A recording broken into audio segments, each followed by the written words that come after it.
La vulgarisation de la stratégie APE auprès des entreprises du secteur privé, des structures concernées du secteur public, des organisations de la société civile et des autres partenaires techniques et financiers est en marche.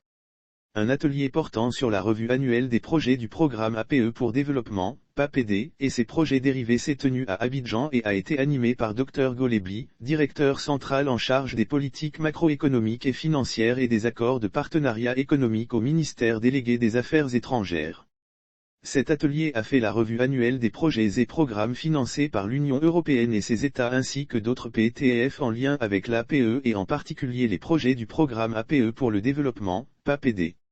Les échanges d'informations et de données se sont faits sur les projets et programmes du Programme indicatif national du FED, les projets et programmes des États membres de l'UE et de tout autre PTF, le programme APE pour le développement et ses dérivés, PACIR 2 et PAP, en lien avec la stratégie APE, la faisabilité d'un véritable plan national APE.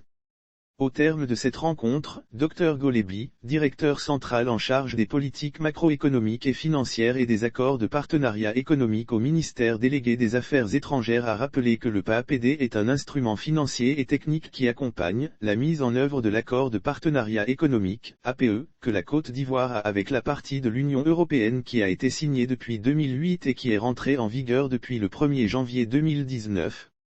Les pays n'ont pas des économies qui sont au même niveau de développement. Il est bon que les appuis se fassent pour les mettre à niveau par rapport à l'économie de nos industries. Le PAPD intervient en termes de financement et en termes techniques pour pouvoir mettre à niveau nos entreprises et nos industries afin qu'ils puissent participer à ces deux grands marchés que nous avons ouverts qui sont disponibles pour l'ensemble des partenaires qui sont à l'échange, a expliqué Dr Golebi. La Côte d'Ivoire est au début de la mise en application du programme d'appui à la compétitivité et à l'intégration régionale financé par l'Union européenne, PACIR 2, il estime qu'il est un peu trop tôt de faire un bilan exact en termes d'impact.